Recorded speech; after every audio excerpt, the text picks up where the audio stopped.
Okay, if you'd like to take your seats.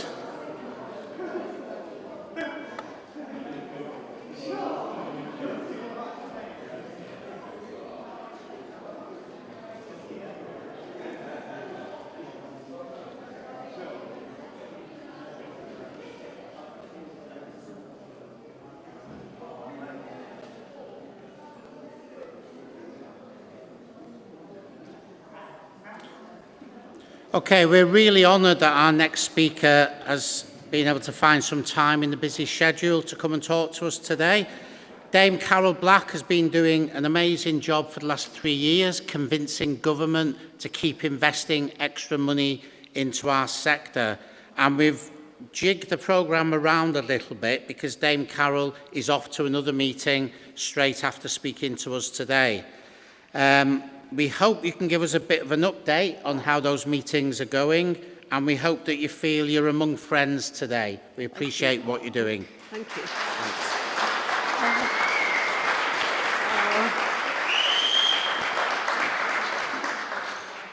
Well, good afternoon. I'm really pleased to be here. I've decided not to use my slides because I think I can talk better if I don't use them.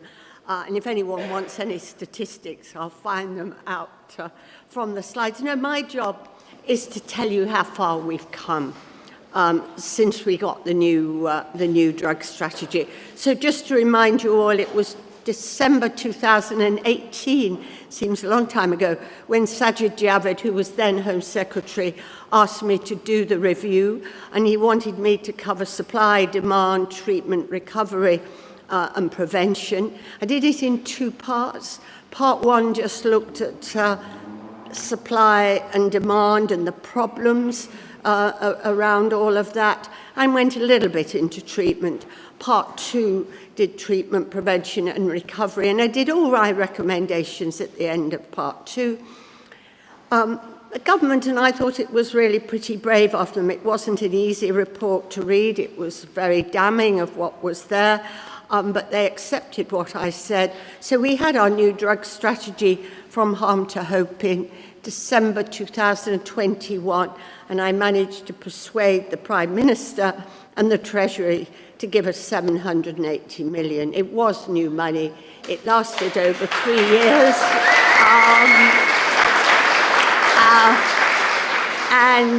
That 3 years, of course, runs out in April 25. Today has gone in the request for the next year because the new government, as I think some of you will know, is doing a 1-year spending review. So a year that will take us from 25 to 26. And then they're going to do a longer spending review. So our job was to present to them what we've done with that money and to try and persuade them that we have done enough to have ongoing support. It would be foolish of me to stand here and tell you every bit of the country has used that money well. That is not true, sadly. Some areas of the country have really improved their service. Some have found it inordinately difficult. And the biggest problem and challenge for people has been the culture, to change from where we were to a holistic system, not just a system that was really giving out methadone, quite frankly, which was what I more or less found. So we've had it's a 10-year ambition. What can I tell you about the new government? I think the new government is perfectly comfortable with our priorities. We've had very positive engagement with them to date and with the officials, so I don't think they want to change the direction of travel. And no, I certainly haven't heard anything like that. Whether they'll want to call it a different name and not from harm to hope, I don't know, and whether they'll want to start the 10 years off again as a new government, we don't know. But we haven't, we've got 3 very good ministers, one in health, one in the Home Office, and James Timpson in Justice, who are all very positive about our agenda. Of course, the decision will be a financial one, is we gave you this money, have you used it Well, we were given some very stretched targets. Just let me read some of these out to you. What the government set us to do by the end of April 25 was to prevent 1,000 deaths, deliver 54,500 high-quality treatment places. That is a lot. Contribute to prevention by reducing crime, and they gave us a number of crimes they wanted to see reduced. Close 2,000 more county lines, and to disrupt the organised crime gangs, 8,400 major and moderate organised crime gangs to be disrupted, which is a 20% increase on what they'd asked for before. So these were pretty difficult targets. We will not have met them all, let me be straightforward about that, but we have met most of them. So we can at least tell a reasonably good story. So the things we've been trying to change was, one, the structure. So we've tried, and they like that. The fact before there wasn't a joint unit, we've now got what we call the central unit, the joint central unit of the Home Office, Health, Education, DWP, Housing and Justice. So everyone is together centrally. They all contribute civil servants to that unit. Sir Matthew Rycroft, the Perm Sec in the Home Office, has been a fantastic lead for the officials. He's given a lot of time to this, although he's enormously busy. And we had Kit Moldhouse and then Chris Philps as the drugs minister, and we're waiting to see who this government will make their drugs minister. So we got that centrally, and then to match it locally, we formed these drug partnerships, which were intended to mirror what we had got in the central government. So around the table would be all the things like education, probation, prisons, the NHS, etc. So we tried to mirror the centre and the local, and then have very good connections between them and have much better accountability. Now, around the country, and I've visited quite a lot, some of those partnerships are working very well. Everybody turns up, everybody contributes.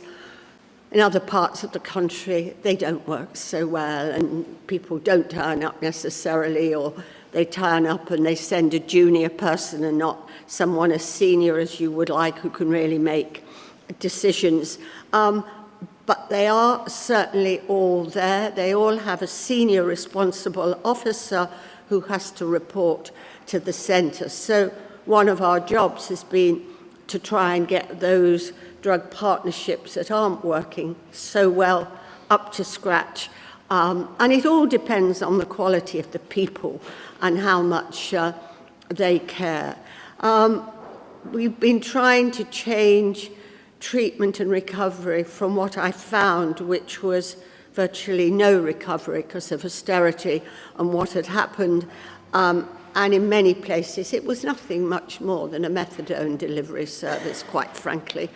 The whole concept has been that we would make it a whole system, we would make it holistic, and that we would have in there eventually, but of course not altogether, we would have recovery services that we could find in every treatment centre would be linked to a recovery service, that we would have much better mental health support, housing needed to be in there, and the ability to have a job if that's what the person wanted.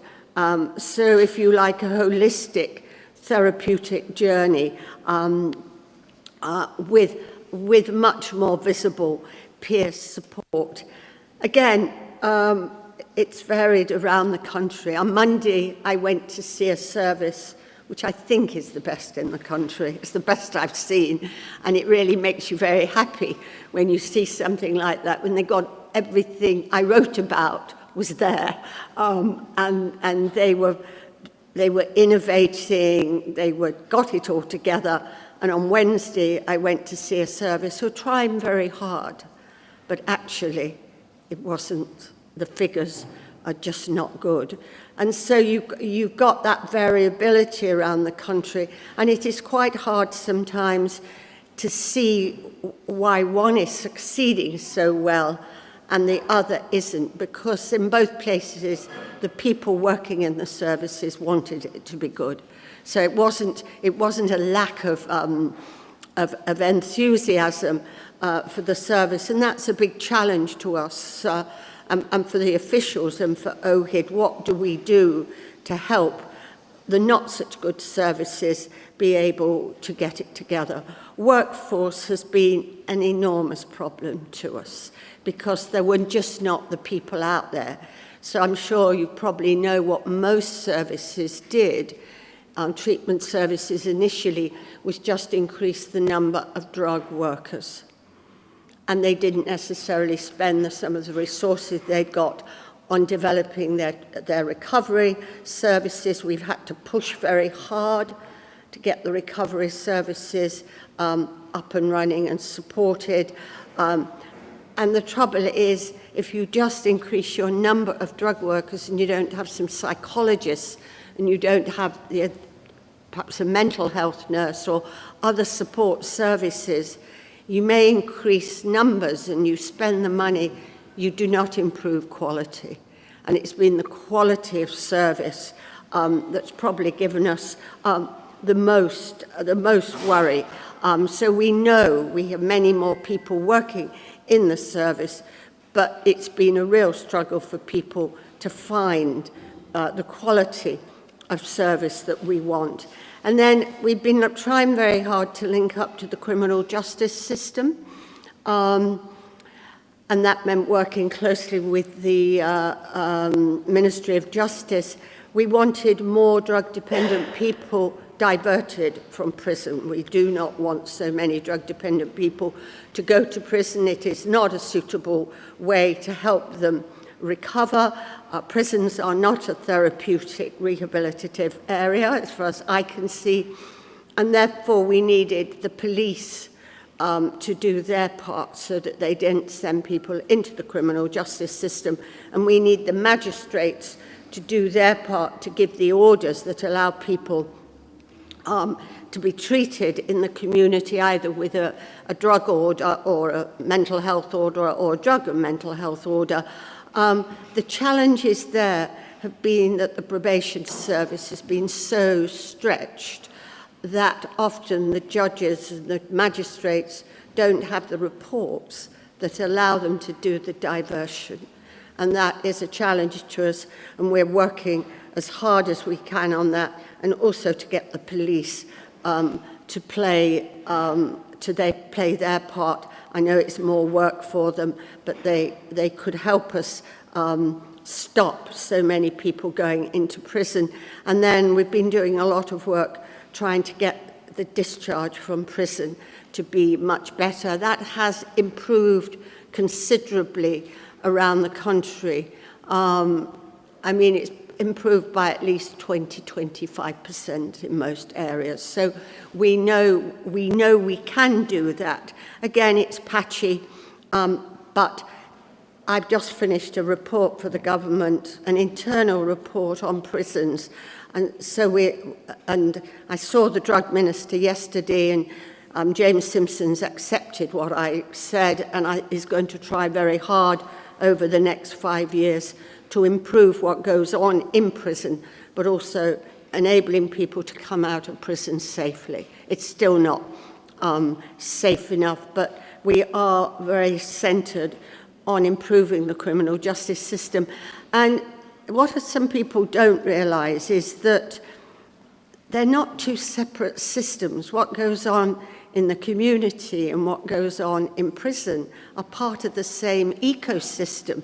Because if you are in a good treatment and recovery system in the community, we have less crime, so we have less people going to prison.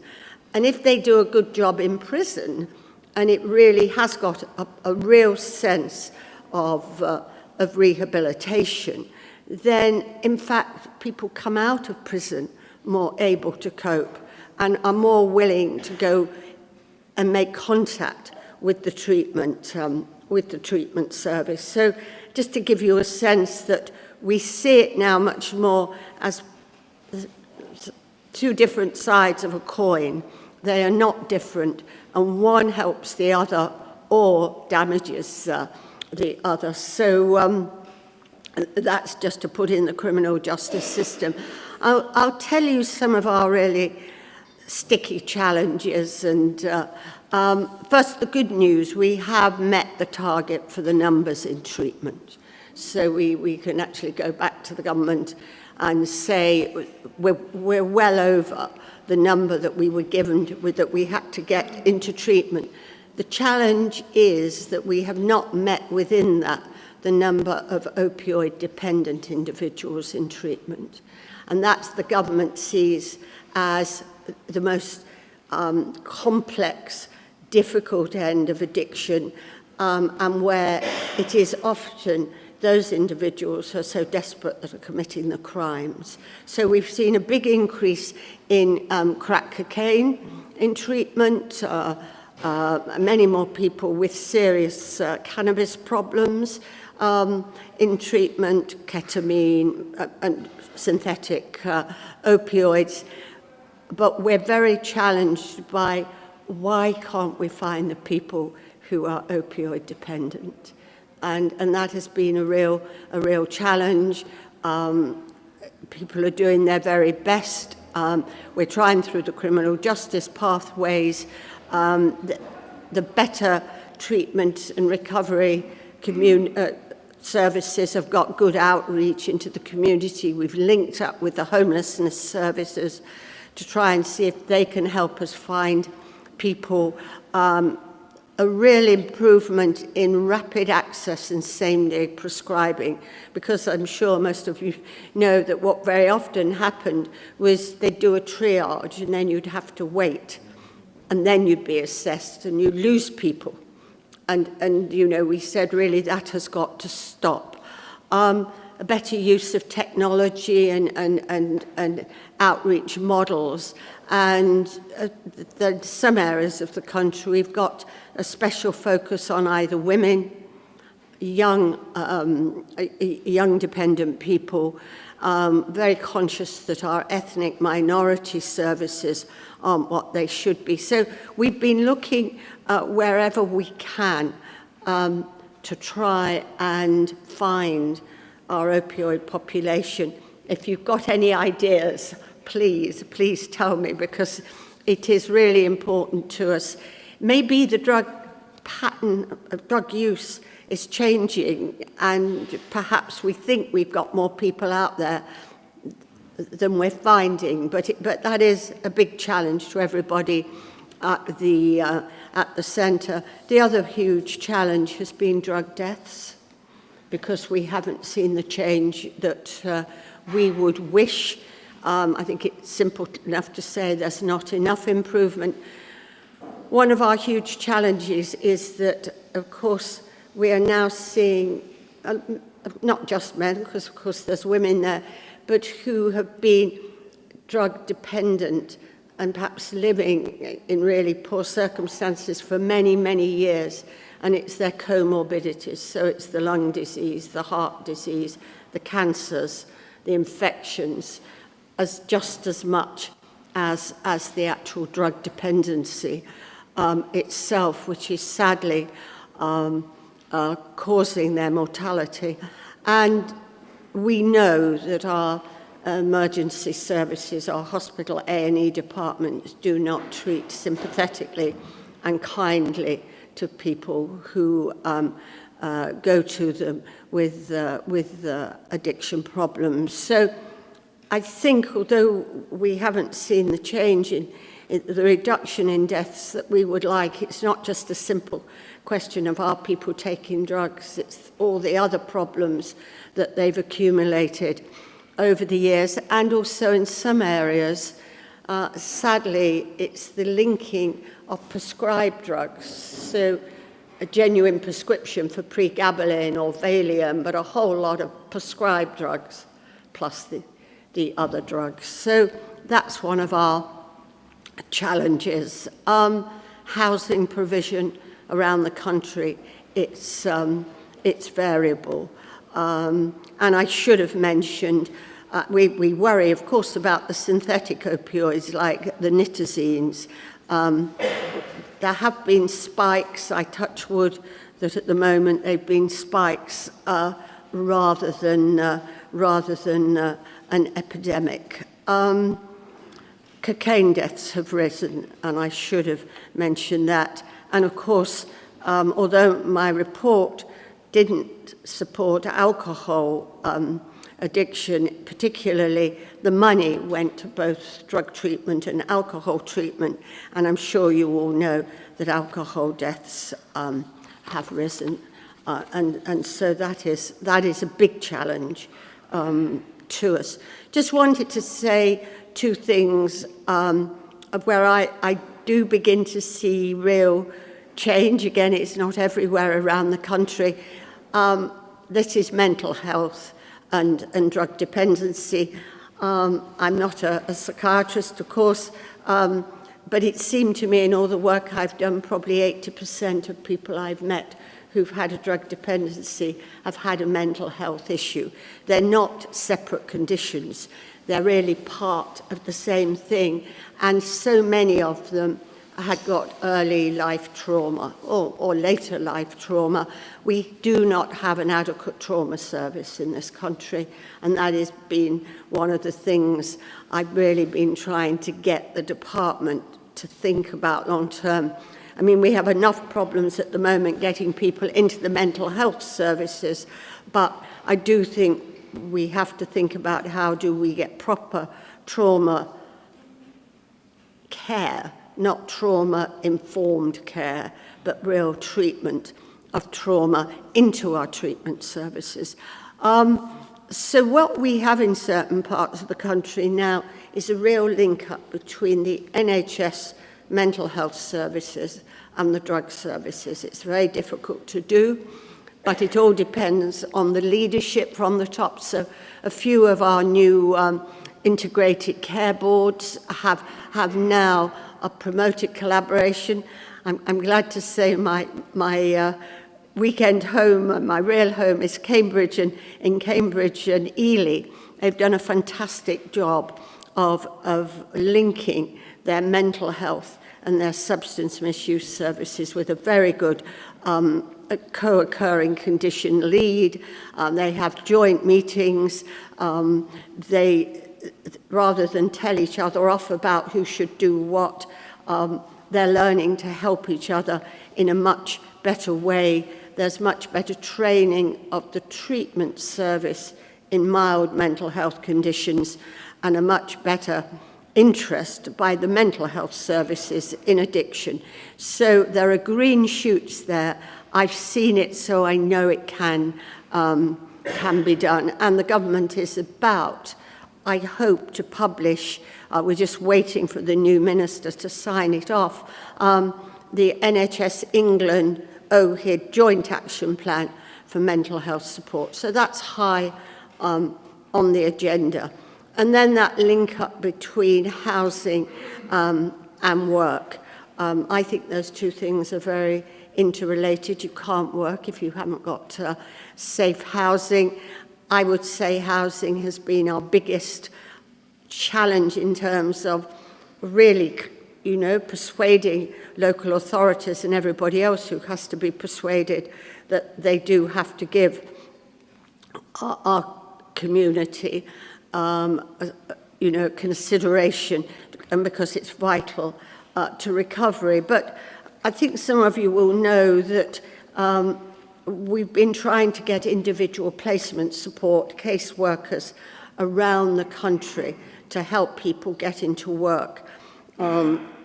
And that was based on some work I did for the government in 2016 when we trialled this particular thing called individual placement support in 7 centres in the UK. And the results, they weren't statistically significant, but they were good. And so DWP put up the money for this, and we now have in every local authority, the country is, England that is, I should say England, not Scotland and Wales, IPS is available in almost every part of the country. Now, the results are really pleasing. I mean, this has been a very good thing for us to send into government for the spending review, because we can show now we have met the DWP requirement of when they invest, what they need to get back financially on any of their projects, not just on this one. There is a ratio, and we actually meet it. So I'm very pleased about that. So we can hope very much that we will still get the support of Department of Work and Pensions. They're very pleased with the results. And I'm hopeful, the Department of Health told me this week they're expecting to publish that outcome data this autumn. But we have shown that you can get individuals into work and staying in work who never would have thought they would get near the workplace. And that's so very good for the morale of the individual. Also, it's taken longer than I would have liked, but I think it is there now and ready to roll. Is a 10-year strategy for the workforce, because we just can't keep going on not knowing where we're going to get the workforce from. We've got to have a proper strategic plan with NHS England. So I think finally, just to say, I have been doing a review in prisons. I've been looking at the care of drug-dependent people in prison. It is an internal review, so it's at the behest of the ministers whether they publish it. I don't mind whether they publish it, but I do mind whether they do something about it. So that they don't have to say it's my work. They can. All I want them to do is do what I've said, and then that's okay. They can. But actually, I think, and it is of course very difficult at the moment because prisons are overcrowded. The prison service and the probation service are really so overstretched. But there are lots of small things I found that could be better. I'll give you some examples. I found that the vetting of peer workers was taking far too long. What most prisoners told me, the things that they really valued were having people come in who'd been on the journey. Are much better than, the likes of me going into a prison. And that is the gift of the governor. And really the vetting process, my opinion, was really often very long. The fact that often NA and AA don't get into prisons as often as they would wish at the times when they're available. There's quite a few simple things you could do to make life better. And there are some big things that they need to do to fix it for the long term. So I think that's where we are. Keep your fingers crossed for the budget on October the 30th, because that's when we'll know whether we have got a continuation of the money, so that it'll be a rollover for 1 year. And then for any of you who are involved in delivering treatment and recovery, we really, really need some of the figures to improve for that which will go in January, February, because that will be for 2 or 3 years of funding. And while I think we will be, I hope, excuse some of the figures that aren't as good as we'd like them to be now, we won't be able to plead forever that we're in the beginning of the stages. We will have to show, quite rightly, as it's public money, that it's value for money. Happy to try and answer any questions, but I hope that gives you a sort of sense that we're much better than we were 3 years ago, but it's a bigger ship to turn round than I'd thought. So.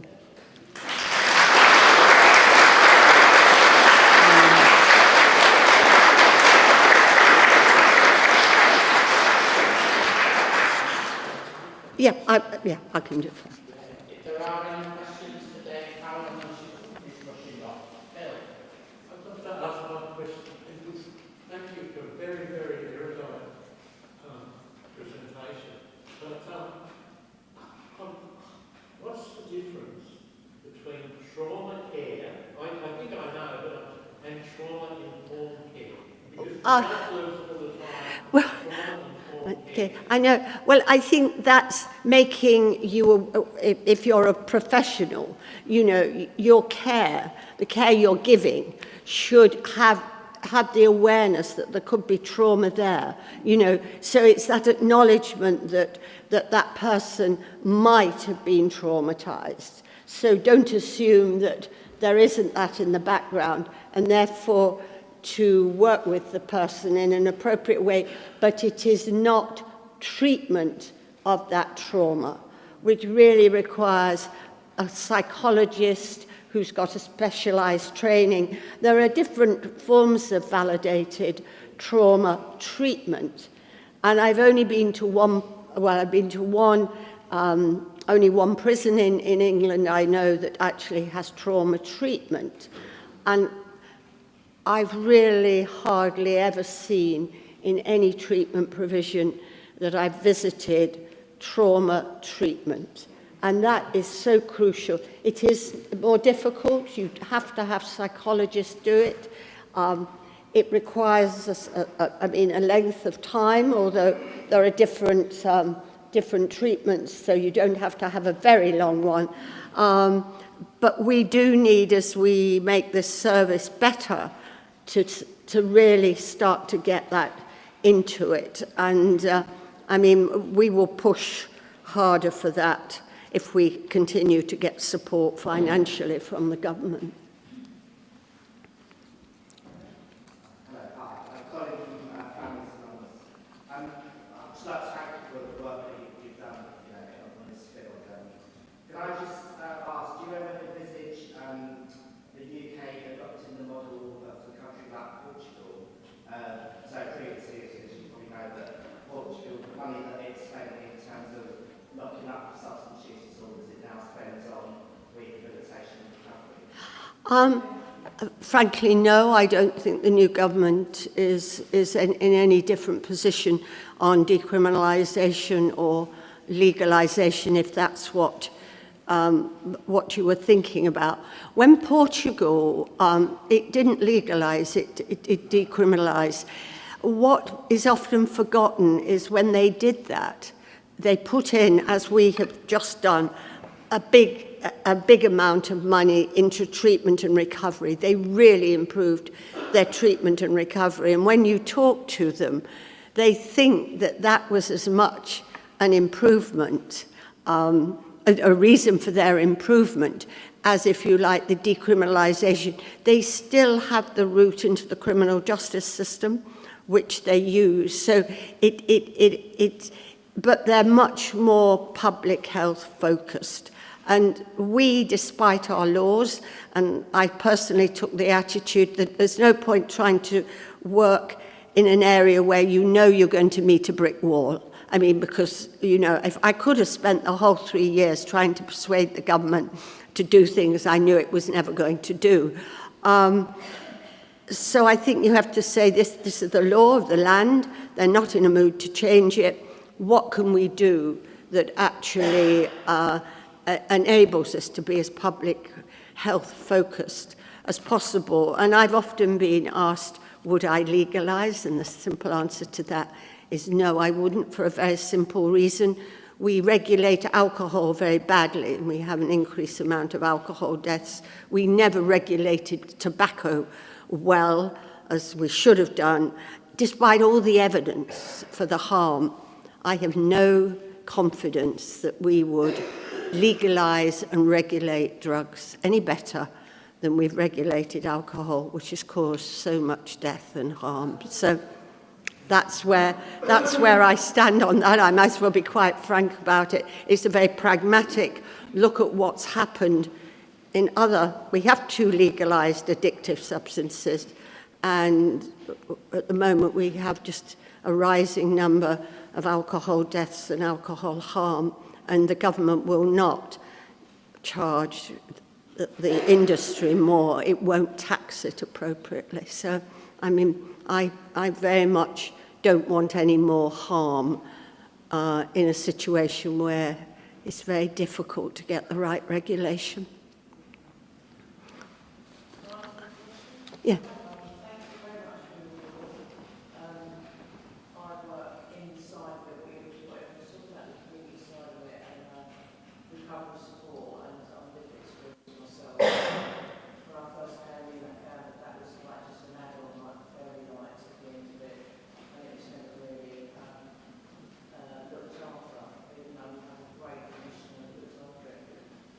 Since I've been involved with it, I've been really, really interested in the free gate scheme. And I was wondering how receptive the prisons are to that, and how, since you've done your report, how that's been picked up and there's any progress with it. Because I feel like with me, my way, I'm a little bit banging my head. I would say it varies from prison to prison. That's the first thing. You know, a prison is a very independent place with the governor, as you probably know, determining a lot of what can happen in there. I would really simplify discharge from prison much more. I discovered there are 6 bodies or organisations genuinely trying to help a prisoner leave safely. But the problem is they don't talk to each other, and their IT systems don't talk to each other. So people fall between the cracks.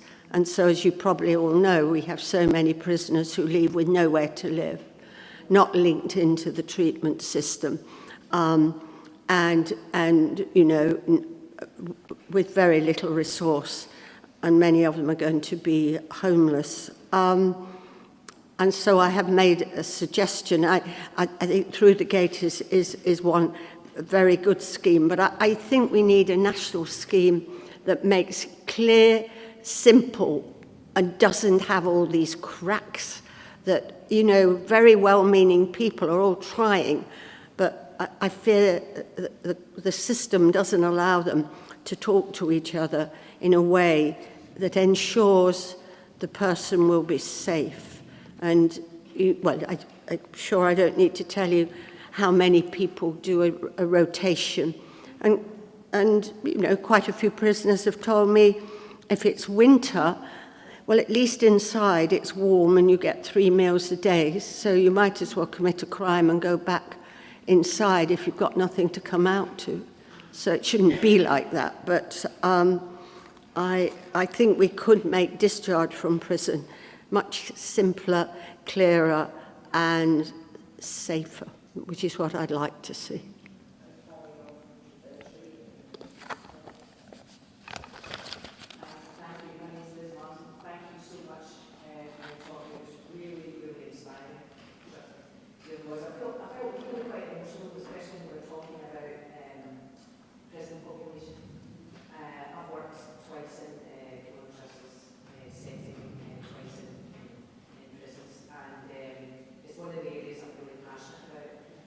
Two things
one prison I've been to where they do have proper trauma service, not a big one, but I do think it would be worth proper, if I were in charge, I'd do a proper trial.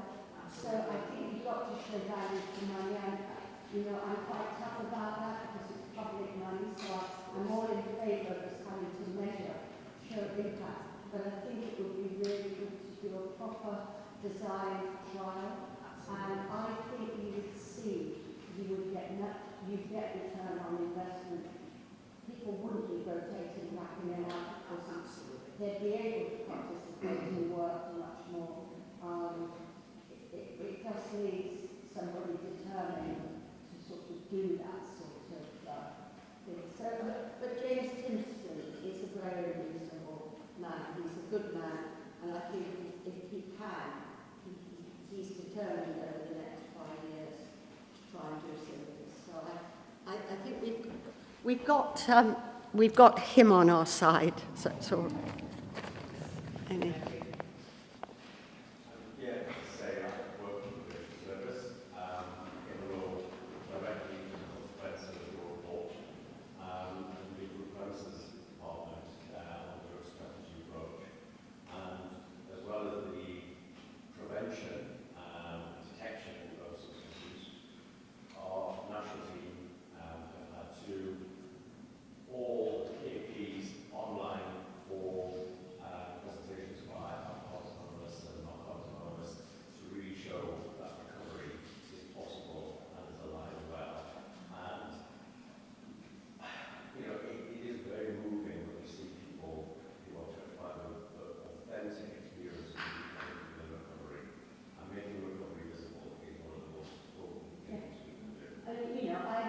Didn't see recovery in prison.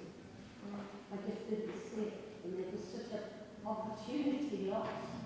You never again will have a group of people who are so complex and often, difficult to get where you want them in the right place at the right time. Here they are in front of you. Yeah. You can't, it doesn't come better than that. It is making a difference even on the probation side and to the requirements side.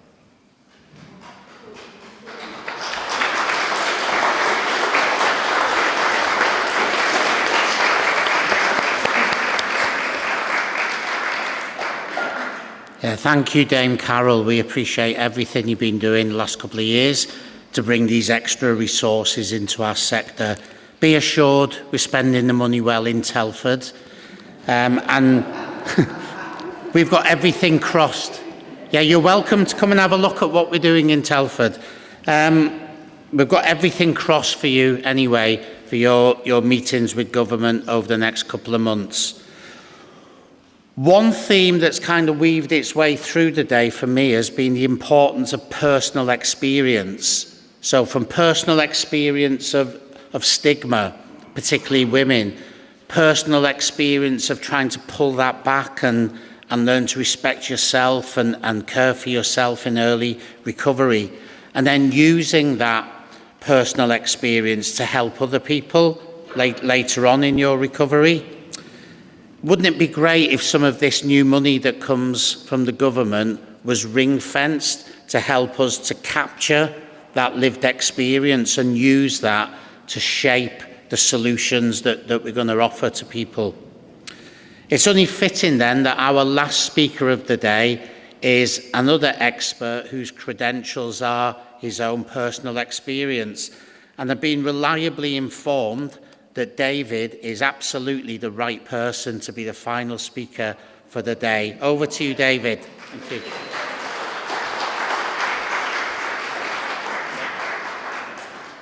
What a lovely introduction. Thank you. Self-care and what it looks like for me. So, hi, I'm David. I have a history of polydrug and alcohol use and now in recovery. As a young person, I was a little natural gay boy, pleasant enough, but learnt how to tell lies. So I always told people at school, no, I'm not gay. So from the age of 4 to the age of 16, I knew how to lie. And I was quite convincing, I hope. Well, perhaps I wasn't.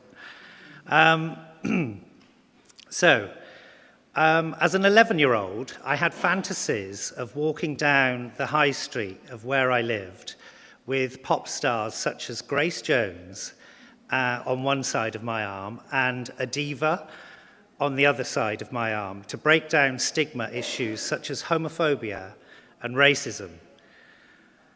And then, of course, I found London via a school trip.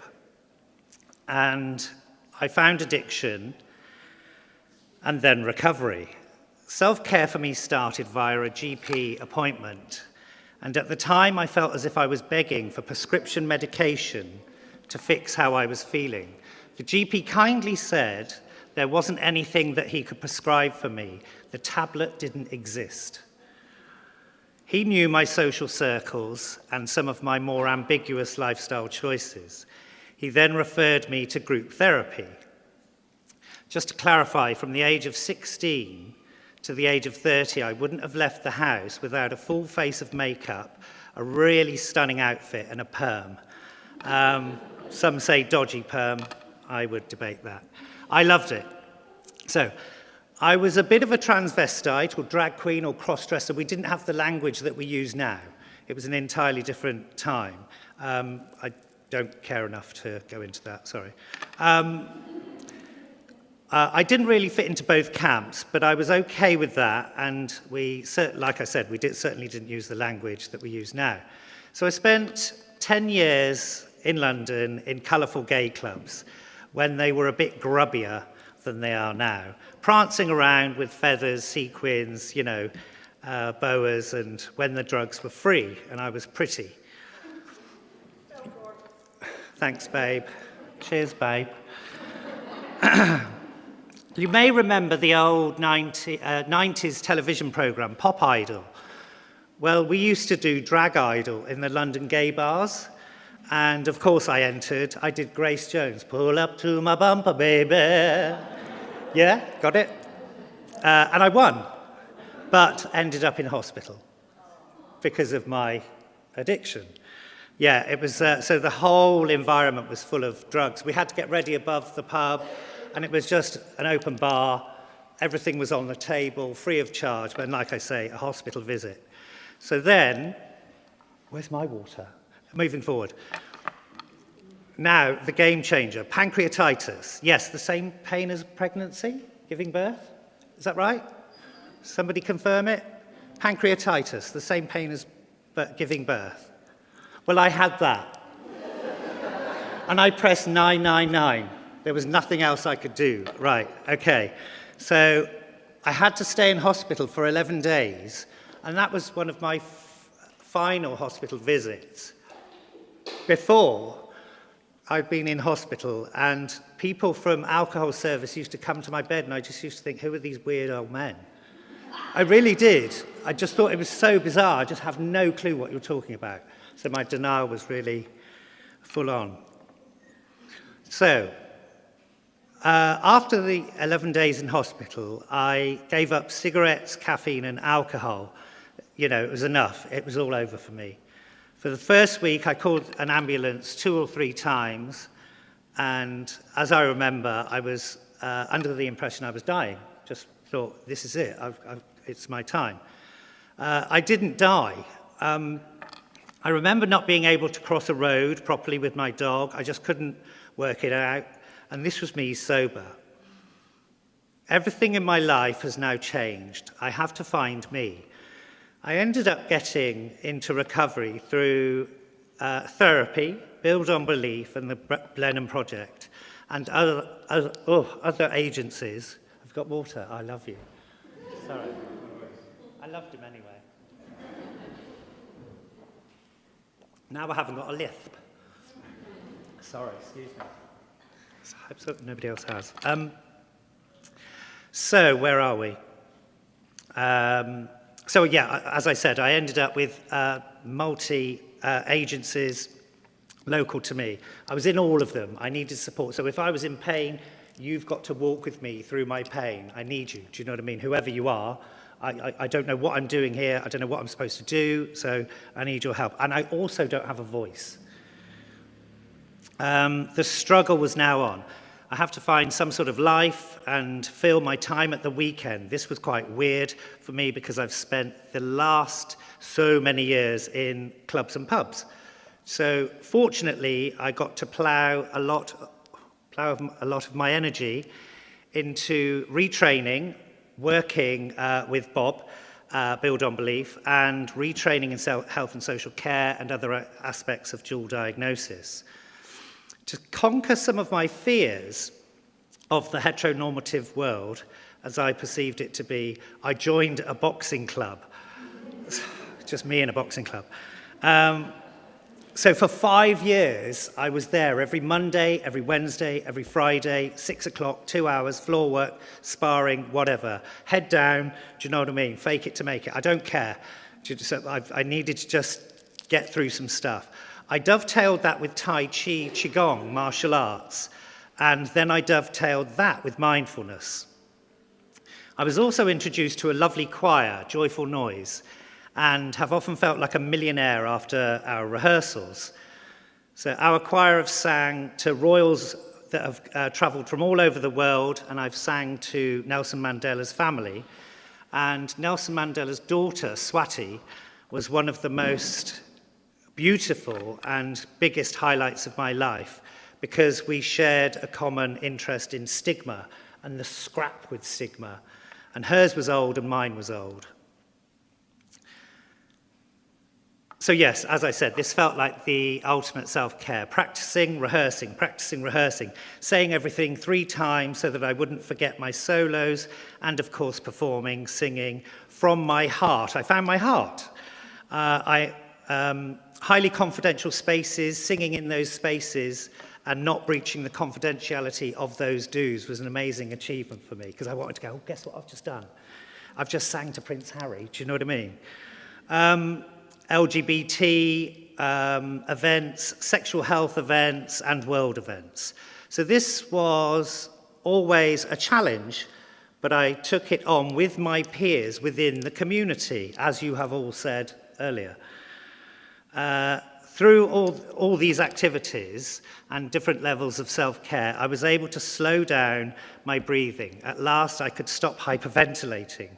Panic disorder, anxiety, depression, dissipating at long last. Yeah, I will. Did you like that voice? Thank you. Okay, another part of my self-care came a couple of years just before COVID hit, and I took on level 2 and level 3 personal training, physical fitness instructor. And just to be clear, like somebody else said, maybe Tim, I don't want to go into a gymnasium. I want to do Zumba, my girl, legs, bums and tums, cardiovascular, lot of heart and lungs. And I'm all about the spine as well. I like that. So I'm sharing a good time in the community. Do you know what I mean? We're all dancing. I had to take these exams 8 times. Are you aware that all the muscles and bones are in Latin? Well, they are. But they were for me. So I succeeded in the end. I did it. I actually completed the exam. I passed. So on the 8th time, 8 times. This was a very slow process. That is another thing about me. I'm quite slow at doing things. I'm not very fast. It's probably West Country. But I completed these exams, and due to factors such as mental health and certain learning issues that were undiagnosed, more patience and tolerance was born. This is where all my SMART goals started. So you may think, oh, he does a lot of activities, but I have to say, part of my self-care is to watch shit telly. Emmerdale, Corrie, this is the one you're going to hate, Hollyoaks, and EastEnders. I love laying down, and there's 5 cats around me, remote controls, hot chocolate, nuts and crisps. Sorry, I'm not on a diet. And just not thinking. It's priceless. It's really kind of nice, yeah. And it's taken me a long time to sit down. So I'm 52, yeah. As well as the SMART goals, Bob introduced me to the 5 ways to well-being. So I practiced this and studied mindfulness on a 16-week course. Luckily for me at the time, I had 2 dogs, so I was quite good at mindfully seeing a wren or another British songbird in a bush with my peripheral vision, with my main eyesight on the 2 dogs and their behaviours. That was always interesting to me. I loved facilitating mindfulness body scans in person and online. They all said that I should have done a CD, Tim. Now I have 5 cats, as you're aware, and they wake me up at 4:30 in the morning, they want to be fed, and they sound like loud cars, sort of purring, 5 purring cats on my bed in the morning, just to give you a bit of insight. It's not sexy. Where am I? Oh no, there's so much writing.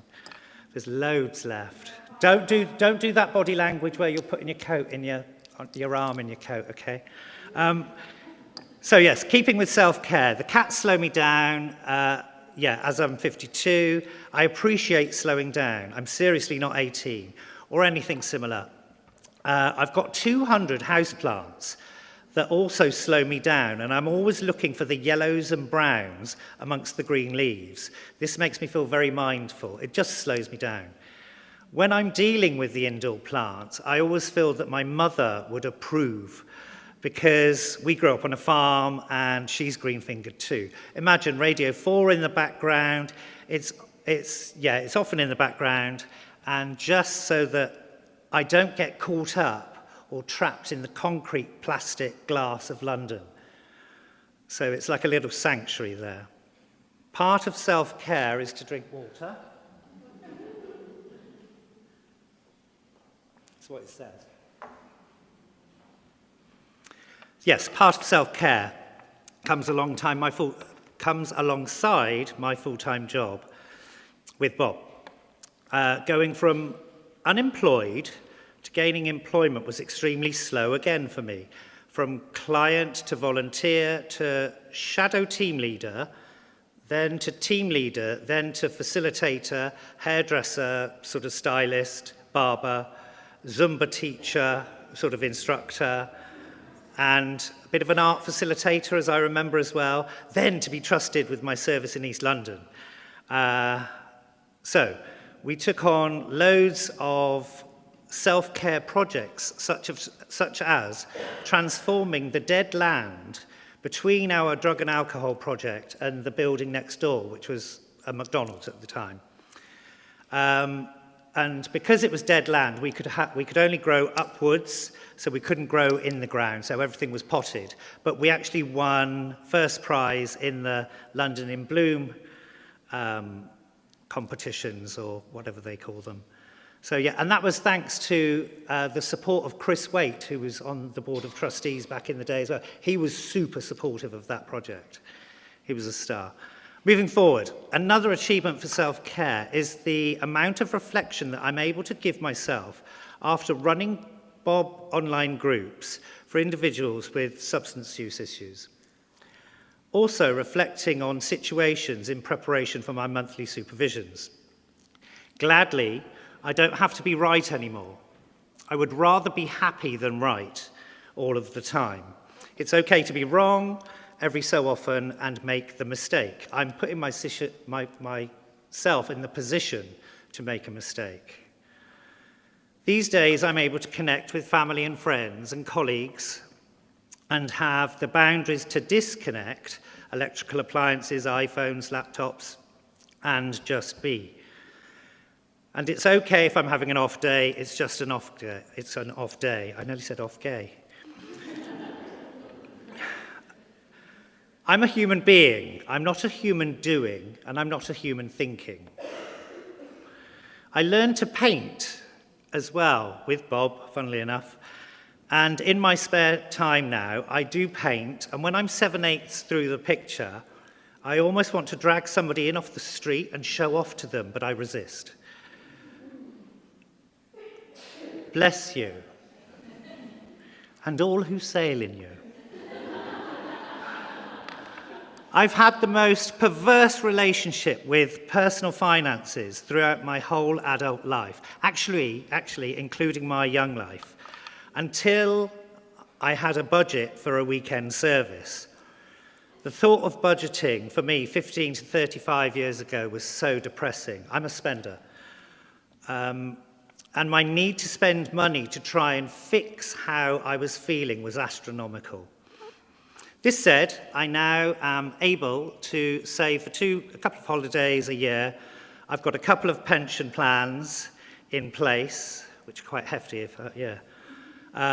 thinking out loud, and comfortably venture out on holidays, whether with friends or on my own, without drugs or alcohol. This is a massive step for me. So I obviously feed and care and live with my cats pretty well, maintain a roof over my head, which is like a sanctuary in the middle of London. I pay off my debts without moaning and take responsibility without getting another agency to support an excuse for why I should not have to pay my bills, which is old behaviours. Tim has described me as being flamboyant with the finances, and he was being polite. I've changed. Once again, I'm a human being, and I am not a human doing or a human thinking. I've got to say this at the end. Very cutesy, very demure, very mindful. Thank you for your time. I had to do it. Thank you.